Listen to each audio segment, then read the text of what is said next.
श्री कृष्णम शरणम मम। जय श्री कृष्ण, राधे राधे।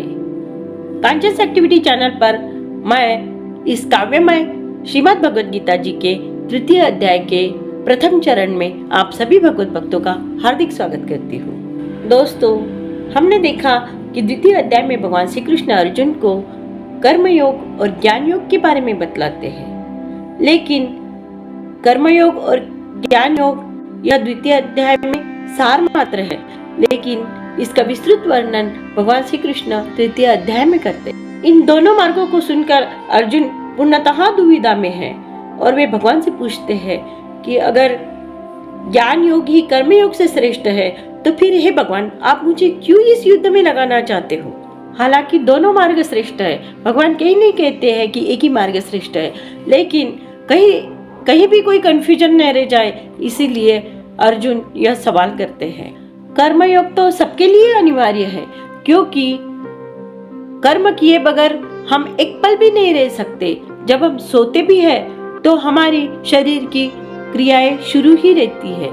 ज्ञान मार्ग यानी सन्यासी सा जीवन, सब कुछ त्याग कर ईश्वर के प्रति समर्पित होना, उसे ही ज्ञान मार्ग कहते हैं।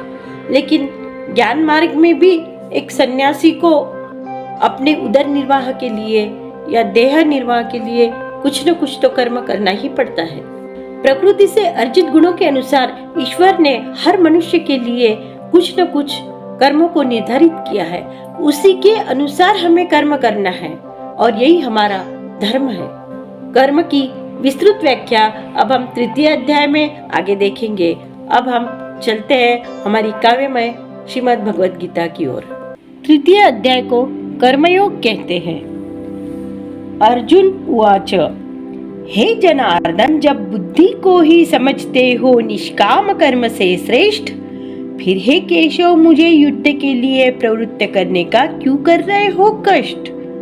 आपके अनेकार्थक उपदेशों से मेरी बुद्धि हो गई है मोहित, कृपा कर बतलाओ क्या मेरे लिए है उचित?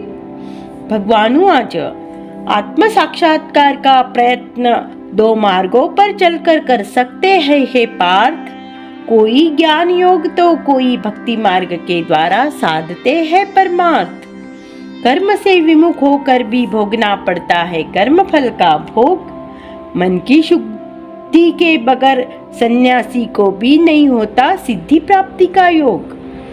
प्रकृति से अर्जित गुणों के अनुसार ही हमें कर्म करने पड़ते हैं, बिना कर्म किए हम एक पल भी नहीं रह सकते हैं।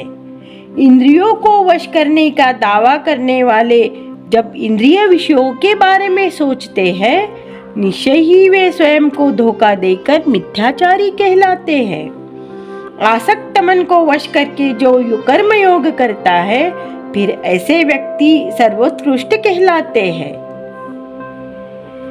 अकर्मता की अपेक्षा कर्म करना है श्रेष्ठ।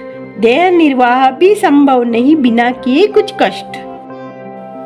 अगर आपको आज का यह वीडियो पसंद आए तो इसे लाइक कीजिए, कमेंट कीजिए, शेयर कीजिए, और अब तक आपने अगर मेरे चैनल को सब्सक्राइब नहीं किया है तो सब्सक्राइब कीजिए। अब मैं अपने शब्दों को विराम देती हूँ और आपसे विदा चाहती हूँ। जय श्री कृष्ण, राधे राधे।